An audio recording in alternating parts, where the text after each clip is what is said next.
Hi everyone, I'm Whitney and welcome to my first Flosstube video. So you may be wondering, who are you? Or you may be wondering, what is Flosstube, depending on how you found this video, and I'm going to answer both of those questions for you. So Flosstube is basically the part of YouTube where people talk about all of their cross-stitching things. And as for who I am Whitney, known around the internet as Whitney Sews, and I've been posting sewing tutorials on YouTube for almost 12 years. So there's a lot of content on this channel already, but most of it is sewing related. But today I wanted to talk about cross-stitch because that is what I've been doing a lot of recently. There's still going to be sewing stuff on this channel, but I'm going to start mixing in some cross-stitch content as well. So today is my first Flosstube video and I have a lot to talk about.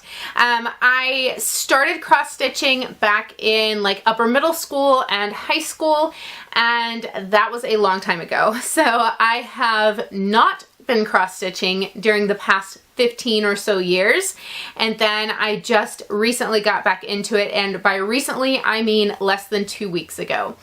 My mom got me on the bandwagon and I've been stitching up a storm since then. So I have a blog post that I did recently kind of talking about how I got back into cross-stitching and why.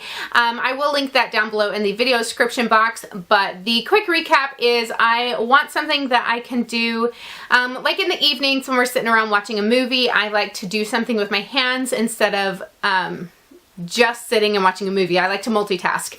And so I was trying to think of something that I could do with my hands, but I didn't really want to learn an entirely new skill such as like crocheting. So I was thinking maybe cross stitch could be the thing.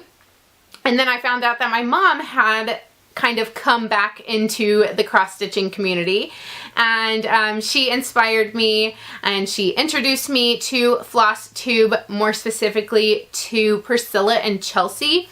They are a mother-daughter Flosstube duo. They kind of remind me of me and my mom. We've done some videos together in the past, me and my mom. And so watching Priscilla and Chelsea just kind of reminded us of ourselves. And the one thing I really like about their channel is they show how they finish up their cross-stitch projects, because back when I was first doing cross-stitching, I would enjoy making the item, and then as soon as I was done, it basically went in a drawer and never had anything done to it. It was never framed, never displayed in any way, because I didn't really care for having like cross-stitch in frames, and I just never really knew what to do with it after that. So now that I've seen all the beautiful finishes that people are doing with their cross-stitch, that has what really like inspired me and motivated me, and I knew for sure that it was what I wanted to get back into, because now I know what to do with my things once they are completed. Okay, so that was a long start. So anyway, speaking of things being completed, so the very first night that my mom was like telling me about getting back in cross-stitching and stuff, I was like, okay, I want to get started. I want to start now. I don't really have any supplies or anything though. So she dug through her stash. She had purchased some cross-stitch kits when we both were originally cross-stitching that like 15 or more years ago. And so I grabbed one from her stash, and it's this cute little bunny and a stocking. And I did make a few changes to it. It was supposed to have a striped stocking, and then the heel and toe of the stocking are supposed to be kind of checkerboard green and white. I changed that, and instead I did a solid red stocking just because I like that better. And then for the heel and toe, I did 2 different shades of green, a darker green and a lighter green, and then did white at the top of the stocking, and then the inside shading is the green as well. So that was really quick. I did it in like 3 or 4 evenings, and I think it turned out really cute. I wasn't planning on doing the outline back stitching, but because of the way the bunny is done, you really couldn't tell what was what without the back stitching. So I did go ahead and do it. And then now I want to figure out how I can finish it into an ornament, like what style I want to do it. I know how to do it, but I have to decide what style I want because I don't want to finish it like it shows on here with the lace. Because I'm thinking that next year or the year after we might do kind of a rustic tree with like wood slice ornaments and things like that, that all come from like the trees on our property. So it'd be really special because it would be all decorations that either our land provided for us or that we handmade. And so I think this could be really cute on that tree, and I want to have it to where it would match in a rustic way. So I finished that up and I was so excited about it, and like completing a project is such a really great feeling, and you're just like, woo, that was such a win. I wanted to start right in onto the next project, and I had very little supplies. So I was back home by this point, and I had 2 pieces of the cross stitch fabric that were like 6x6, and then this funky bag of embroidery floss. And both of them, the fabric and the floss, came in a grab bag at a thrift store a very long time ago, and I just happened to hang on to them. So none of the flosses are labeled. They're pretty much all tangled up, but that's what I had to work with. So I was kind of searching around. I didn't know what I wanted to do next, because my mom did give me 2 other kits. This beautiful butterfly kit that finishes 5x7, and then also this cute little bee design that finishes about 5x5. But I didn't really want to start right into these, and I was searching around on the internet for just some different designs and things, and I happened to see one that was a bumblebee beehive kind of thing, and it made me think of my sister's store. My sister owns a store, like a little boutique kind of thing, and her logo has a bumblebee and it has some like blue and white hydrangeas, and I thought, how cute would that be to like stitch up a little bumblebee thing for her and give it to her as like a surprise gift, and she could display it in her store if she wanted. And so I searched and searched and searched, and the first one that I had seen is actually the design I went with, even though it was smaller than what I wanted. It was a design by Ring Cat on Etsy. I will link to it down below. And the entire design finishes at 2.2 inches, which is pretty small. But I liked it the best out of all the honeycomb bee designs that I found. So I went ahead and purchased it. It was very affordable. It was like $3. And I knew from the start how I wanted to finish it. I wanted a wooden base, and I wanted the blue hydrangeas and stuff. And so I whipped that design up in about 4 days, and then hit the craft store, and I finished the entire piece, and it looks like this. It is so perfect. I absolutely love it. The only thing I would change at all is if I redid it, I would tilt this just a little bit so the bees are like more flying toward the flowers. I stuck it on like this because they were up and down on the pattern, and I didn't even think of that until afterwards, that I probably should have turned it just a little bit so they were kind of, one of them was kind of pointing toward the flowers. Anyway though, I love it so much. I used a mason jar lid to like mount the the cross stitch design on. This is just a scrap of fabric from my stash. This is an unfinished birdhouse, and then one hydrangea flower sprig from the craft store. And I am in love with it. I did an entire video where I filmed the process of making this, like every bit of it, from the time of when the cross stitching was completed. So it was all the finishing stuff. And I've already posted that video. I will have it linked down below as well. And oh, I'm just so happy. This like makes me so excited about wanting to do more cross stitch, because now I can see exactly how I can make the cross stitch designs and actually finish them to be beautiful pieces that can be displayed instead of just sitting in a drawer or put in a frame in a way that I don't care for as much. And of course, I cannot keep a secret to save my life. So I was going to wait to share all of this until I could get it to my sister. But we live 2 hours away from each other and don't see each other that often. So I finally just sent her the pictures of it and was like, hey, I made this for you, surprise. Now I can share the pictures with everyone else.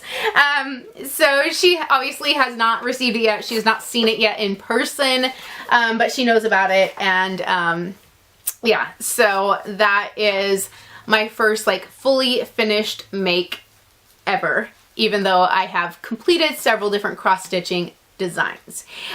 So my next concern was the fact that I have such limited supplies, and my mom had told me to keep an eye out at thrift stores for embroidery floss, fabric, all of that stuff, because people will donate it and you can get a pretty good price on it at the thrift store. And she was telling me originally because she wanted me to look for supplies for her, but of course now that I'm cross-stitching too, I'm keeping what I find. So I went to the thrift store and I found this piece of Ada 16 count cross stitch fabric, and it measures 30 by 36 inches, and it was in the basement of the thrift store where they have a fill-a-bag for $5 sale. And I only found 3 things down in the basement, so I went upstairs and asked how much it would be if I didn't find enough to fill a bag. And she was like, oh, it's $1/4 each. And I was like, okay. So I got this huge piece of fabric. It's 30 by 36 inches, like I said, for $1/4. So I was absolutely thrilled with this, so excited. And one of the other things I picked up was this old cross stitch magazine. It is way out of date. It's from '93. But I flipped through it and it actually had a couple projects that I thought were cute. I liked this little haunted house on the cover, except for the colors. I don't like the house is like lavender and mint green. So if I did do this, I would change all the colors on it. But the project that really caught my eye is this one right here. It is Christmas ornaments that are like Victorian mice, and they are so precious, and I just can't get enough of them. I think they're absolutely adorable. I love reading books to my kids that are about little animals, like the Lighthouse Family, which is about a dog and a cat and some little mice who live in a lighthouse. And we've read The Littles and different stuff. So I just love little characters like this. I think they're absolutely precious. They do have a finished picture of it, but it is really terrible quality. So this is what I want to get started on next, and they did theirs on white fabric, which stands out a lot. And since I have that rustic tree idea in mind, I really want to do some coffee tea dyeing on about half of this fabric that I found. Hopefully it turns out. And so I want to do that to the fabric to kind of age it and dull down the brightness so it's more of a brownish color, and then start in on doing the little mice cross stitch. And hopefully once I tea dye the fabric, the cross stitch design won't blend in too much, because I think most of it was back stitched, I believe. Yeah, most of it's backstitched, so hopefully it won't blend in too much once I tea dye the fabric. If it does, then I will figure out something else to do. But I also obviously cannot do that design with this sad wad of fabric. So I went to the craft store, had a little bit of birthday money because my birthday is this week. By the time you see this video, my birthday's over. January 5th, it's my birthday. And so I had a little bit of birthday money, and I went to the craft store and I spent all of it on floss. So I bought 34 new flosses. I bought the plastic little cards to put them on.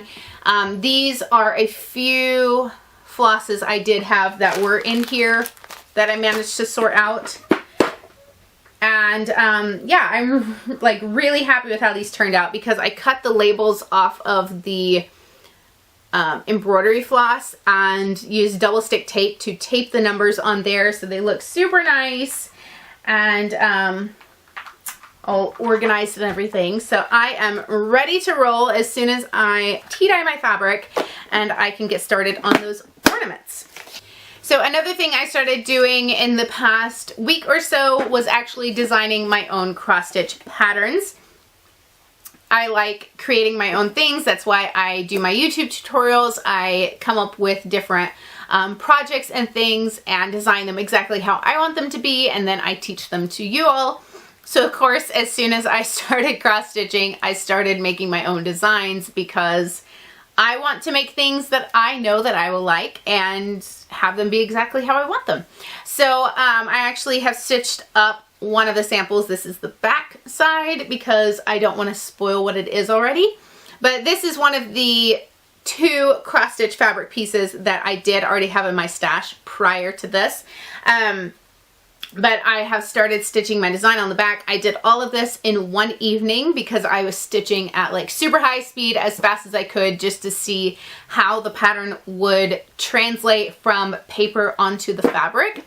And I'm pretty happy with it. There is a few changes that I do need to make, obviously.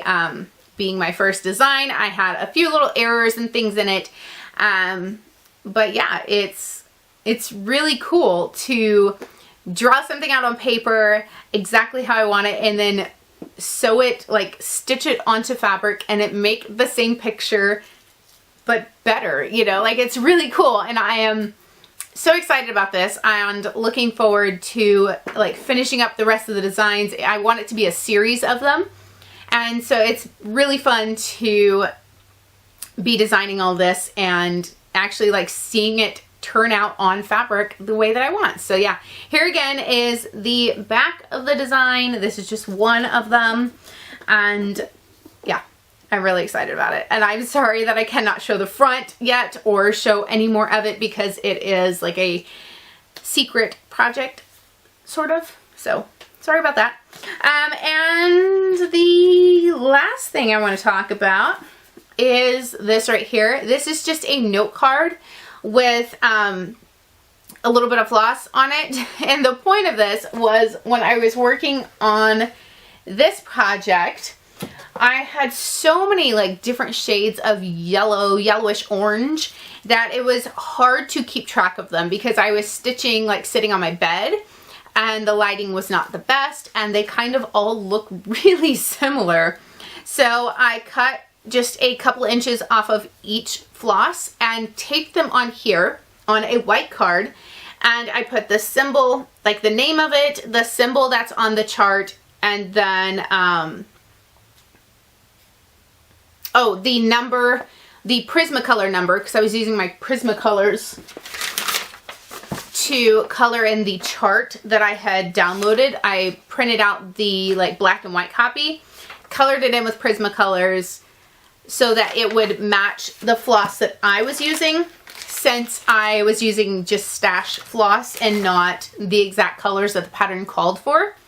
And then I taped on the floss I selected for that color, and this way when I was stitching along, if I needed to rethread my needle and was trying to figure out which thread was the right one to use, I would just lay it on here on the white part next to them, and it was a lot easier to tell which thread was which one. That may sound silly, but it helped me a lot to kind of just keep straight what I was using for which symbol on the chart and everything. And so I've done that as well for the project, this project.